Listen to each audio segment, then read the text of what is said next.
Olá, família, que bom mais uma vez nós estarmos juntos com o único objetivo, sustentar a família nos rudimentos cristãos.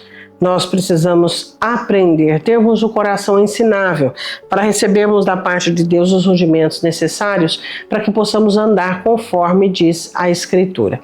Hoje eu quero falar e o tema é consagração necessária. Bom, é muito comum você olhar e analisar como o ser humano hoje está apegado, né? Como o ser humano está com aquele amor afeiçoado, exagerado, né? A Bíblia diz que nós temos que amar uns aos outros.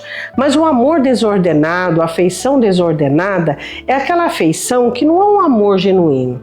Ela é comprometida e ela é complexada por meio de atribuições humanas. Por exemplo, as minhas carências me levam a amar desordenadamente uma pessoa, colocando então nela a minha dependência, colocando nela toda a idealização de superação com respeito à minha existência e à minha vida. Então eu faço de pessoas responsáveis ao meu bem-estar. Eu faço de pessoas responsáveis para que eu viva bem. Isso é o amor desordenado. E isso é condenável na Escritura, quando nós temos afeição desordenada pelas pessoas por conta das nossas carências e falências pessoais que temos que resolver em Deus. Bom, você sabe que a sua família pertence a Deus e tudo aquilo que Deus te deu pertence a Deus. Quem somos, então, em todo este universo doado por Deus? Nós somos gerentes, nós somos mordomos, nós simplesmente administramos e usufruímos. Administramos e usufruímos, mas não existe nada nosso. E a sua família, ela não é sua, ela não pertence a você. No dia de hoje eu quero falar com você sobre a petição de Deus para Abraão. Deus pede a Abraão o filho único que ele tinha, que era o portador da promessa. Ele encabeçava a promessa e ele era aquele que era o portador. Nele se detinha toda a geração futura de Abraão. A existência da promessa estava ali em Isaac. Então, se você pensar bem comigo, quando Isaac ouve Deus falar com ele, quando Abraão ouve Deus falar com ele poderia ter pensado, mas espera aí, não tem lógica, não tem congruência. Realmente, as coisas que muitas vezes Deus diz para nós, que não tem lógica e não tem congruência, é as coisas que nós não entendemos que são espirituais. Lembra Pedro? Que Jesus disse para ele, Pedro, você só entende as coisas que são humanas e não as que são espirituais. A única maneira de Abraão preservar a promessa e perpetuar a promessa era tirando Isaac do centro do coração e entendendo que Isaac pertencia a Deus. Claro que Isaac não foi sacrificado, mas de uma forma espiritual ele foi. Espiritual e emocional, porque Abraão realmente naquele dia ele sacrificou o filho de dentro do coração dele. Ele retirou o filho de dentro do coração, seja quaisquer lugar que aquele menino ocupava, aquele menino saiu daquele lugar, daquele coração, e ele ocupou o lugar determinado. Então, literalmente não aconteceu o sacrifício, mas espiritualmente e emocionalmente aconteceu, porque ele teve que abrir mão do filho espiritualmente e emocionalmente. Gênesis capítulo 22. E aconteceu, versículo de número 1, e aconteceu que depois dessas coisas que provou Deus a Abraão e disse-lhe, Abraão, e ele disse, eis-me aqui, toma agora o teu filho, teu único filho Isaque, a quem amas, e vai-te à terra de Moriá e oferece ali em holocausto sobre uma das montanhas que eu te direi. Então, ele recebe uma ordem, né, que aparentemente parece ir contra a promessa e contra o comando de Deus, mas não. A promessa, ela só se perpetua e ela só se estabelece a partir do momento em que é para a glória de Deus. A promessa dentro da sua vida, ela tem vários estágios e vários ciclos. E um dos últimos ciclos dela é quando você, dentro da sua alma, estabelece estabelece um padrão e um princípio, que isso será para a glória de Deus. Não tem nada a ver com os outros, eu preciso provar para os outros que Deus me ama, eu preciso provar para os outros que Deus me quer, que eu sou especial. Não tem nada a ver comigo, não tem nada a ver com ninguém, tem a ver com Deus e com a glória dele. Então Abraão recebe uma ordem de sacrificar o filho do qual ele amava, e ele vai. Primeira regra que Abraão faz para si mesmo é silenciar.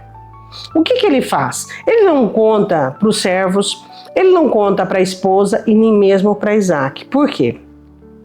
Porque quanto menos pessoas soubessem daquilo, melhor seria para ele.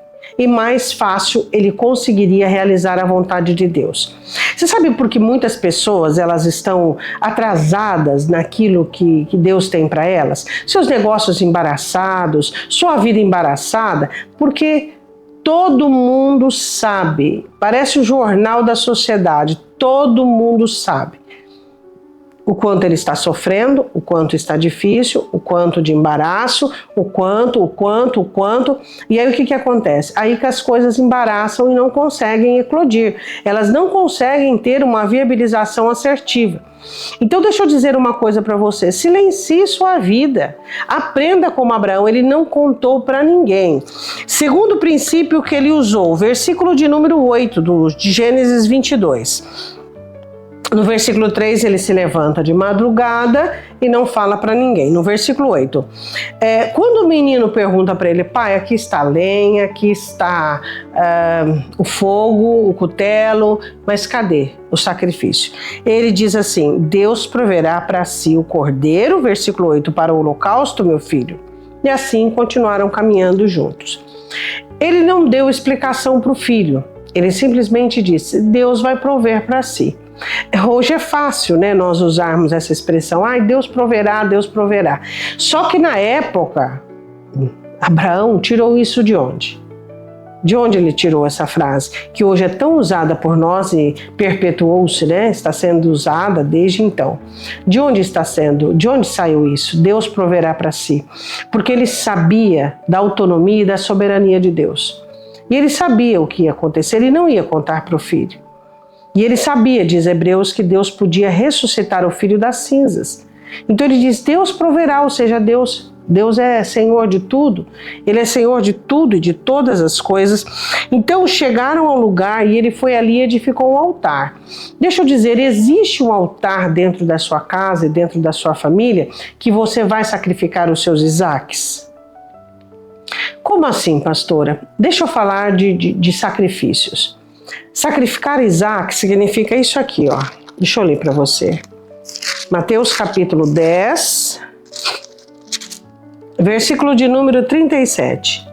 Quem ama o pai ou a mãe mais do que a mim não é digno de mim. E quem ama o filho ou a filha mais do que a mim não é digno de mim. Então, um altar existe dentro de casa quando você ama mais a Deus do que seus filhos. Quando você ama mais a Deus do que seu cônjuge, do que seu casamento. Então existe um altar dentro de casa, onde Deus é a prioridade, onde Deus é o Senhor. E diante dele você se prostra, e apenas diante dele. Entenda isso. Sua família precisa entender a quem você serve. Sua família precisa entender a quem você ama. E muitas vezes você passa por situações difíceis. Por exemplo, um filho desviado, uma filha em crise, um marido disperso, desviado. Deixa eu dizer uma coisa para você. O que você tem que fazer? Orar e esperar. Orar e confiar. Por quê? Porque a palavra é fiel e a promessa é fiel. Eu não estou dizendo para você que você não vai sofrer. Não estou dizendo que você não vai passar dias difíceis. Estou dizendo que você vai alcançar. Foi fácil para Abraão subir aquela montanha? Foi fácil? Não foi. Foi fácil para Abraão amarrar o menino ali e preparar-se para sacrificá-lo? Não. Então, Então a questão que você precisa entender é que esse sacrifício, ele deve existir dentro do seu coração. Essa abnegação deve existir dentro da sua alma. O outro altar que deve existir dentro do seu lar é o altar onde você consagra o seu eu, a sua velha criatura, a sua potencialidade, onde você tem todas as palavras para acabar com a pessoa. Mas escuta, deixa eu dizer uma coisa, por que você acabaria com uma pessoa? Por que você ofenderia uma pessoa que você diz em alguns outros momentos que você ama?